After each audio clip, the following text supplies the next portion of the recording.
I don't talk about this much. People look at me like I'm crazy when I do, like I lost my mind or got too deep into some cultish religious stuff. But I swear on whatever soul I've got left, what happened that Easter Sunday ruined me. And it wasn't the faith that failed me, it was what was hiding behind it. Back in 2017, I was working as an assistant to Pastor Lennox in a small church in rural Pennsylvania, the kind of place with peeling white paint, wooden pews, and maybe 40 people showing up on a good Sunday. I wasn't deeply religious, just needed the job, and the pastor was kind enough to offer me one. That Easter, the town was preparing for the usual sunrise service. It was always a big deal, with extra seats set up outside, flowers lining the path, kids doing readings from scripture, the whole thing. But there was something different that year. People were nervous. Quiet. Lennox had been acting strange, too. He'd go silent mid-sentence, stare off into the corners of rooms like he was listening to something. He stopped preaching about hope and resurrection, and instead started saying things like, "We must be ready," and "It stirs when we forget." I chalked it up to stress or old age, until I found something in the basement. I was looking for olden books when I noticed a trapdoor beneath one of the storage shelves. I didn't remember it being there.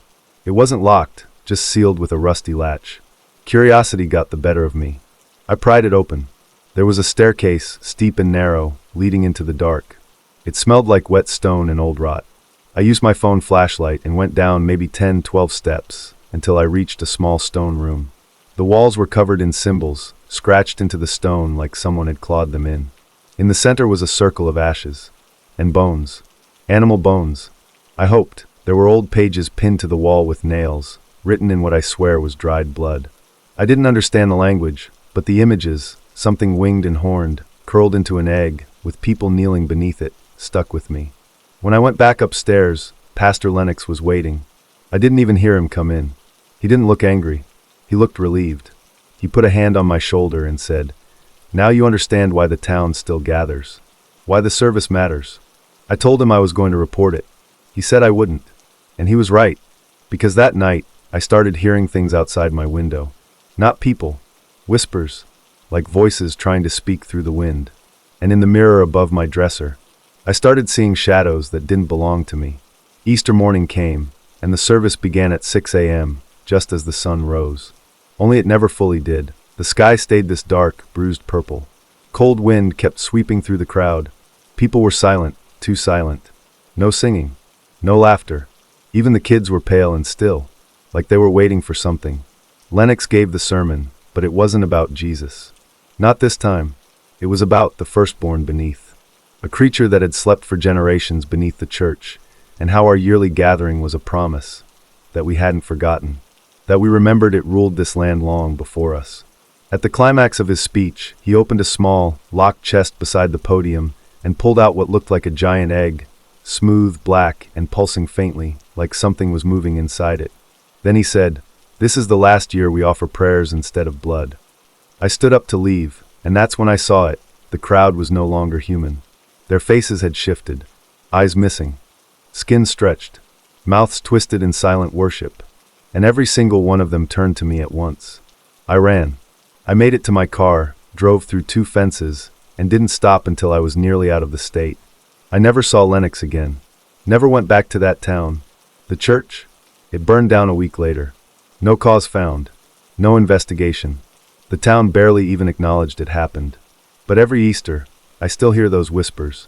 And sometimes, I find black eggshells on my porch, even though I live 3 states away. My name's Ryan, and this happened last Easter when I visited my girlfriend's family for the first time.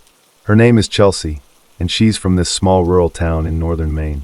Real quiet place, the kind of town where you blink and miss it. She'd always told me her family had weird traditions around holidays, but I figured she meant stuff like over-decorating or her mom making 6 kinds of pie. I wasn't ready for what I actually walked into. We got there Saturday evening. Her parents lived in this old colonial-style house surrounded by woods. Real old-school vibe, the kind of house with creaky floors and paintings of long-dead relatives on the walls. Her dad was distant but polite. Her mom, on the other hand, was overly warm, like unsettlingly cheerful. She kept saying things like, "Oh, you're just in time, and you'll be a perfect addition this year," which felt oddly formal. That night, we had dinner, and they explained their Easter tradition.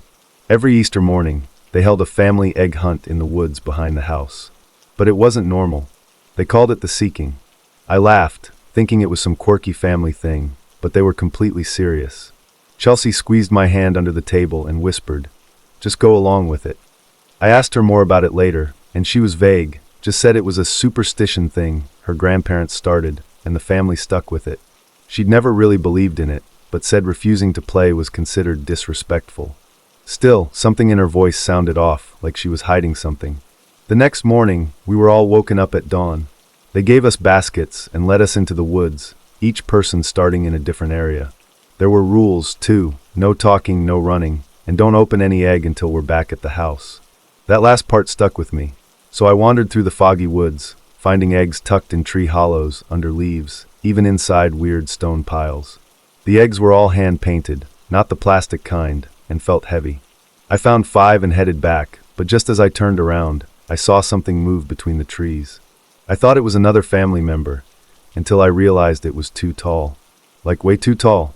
Its skin looked gray, and it had something draped over its head, like a veil or a rotting sheet. I could barely make out a face underneath, but its mouth was wide open, like it was silently screaming.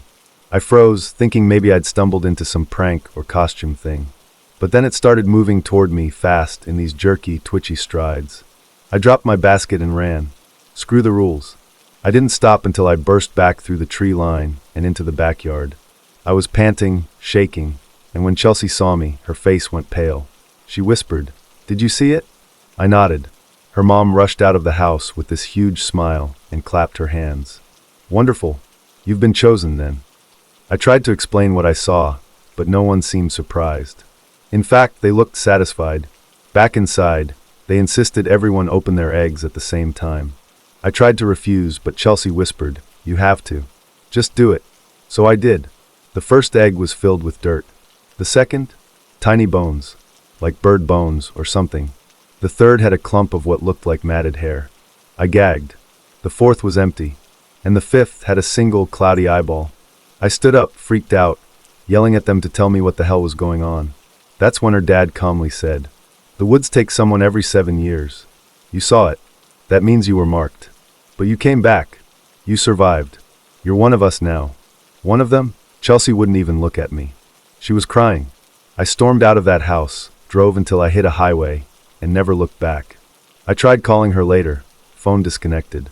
That was a year ago. I've gotten 2 letters since then, both with no return address. Inside each one was a single, hand-painted egg. I haven't opened them, and I won't.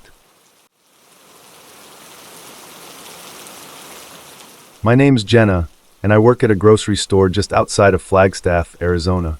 It's not exactly a thrilling job, but during the Easter season, it gets weird. People are always rushing to get candy, baskets, eggs, the usual. But last Easter, something happened that I still can't explain, and honestly, I try not to think about it too much. It was the Saturday before Easter Sunday, crazy busy. We had this dumb promotional thing where someone dressed as the Easter Bunny would walk around giving candy to kids while their parents shopped. I didn't know who was in the suit, but whoever it was had been hired through a temp agency. They were already in costume when they arrived, and no one saw their face. At first, everything seemed normal. The bunny would wave at kids, hand out little bags of jelly beans, and do a goofy hop through the aisles. But then things started to feel off. For one, the bunny didn't talk. At all. I thought it was part of the act. Some people stay silent to keep the mystery.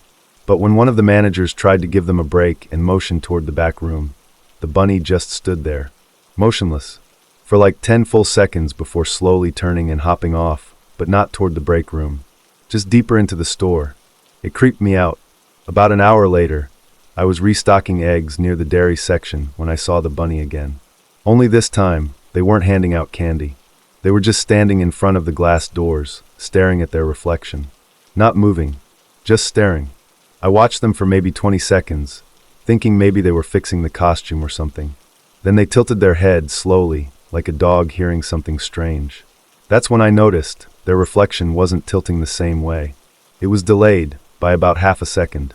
I blinked and rubbed my eyes, thinking I was just tired, but when I looked again, they were gone. I asked my supervisor who was in the costume.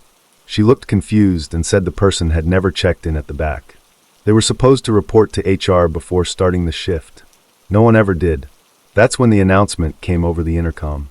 Will the individual in the Easter Bunny costume please report to the front office? They never did. About 15 minutes later, a little boy came running up to the registers, crying. I asked him what was wrong, and through sobs he said, "The bunny tried to make me go with him." He grabbed my hand and said I had to follow him to the eggs underground. I froze. I asked him where this happened. He pointed to the supply hallway near the stockroom, a place customers were absolutely not supposed to be.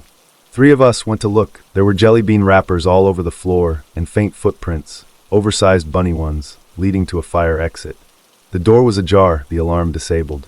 We never saw whoever was in the costume again. Security footage showed the bunny walking through the back hallway around 2:30 p.m., but when the camera flickered for a second, he vanished mid-step. Just gone.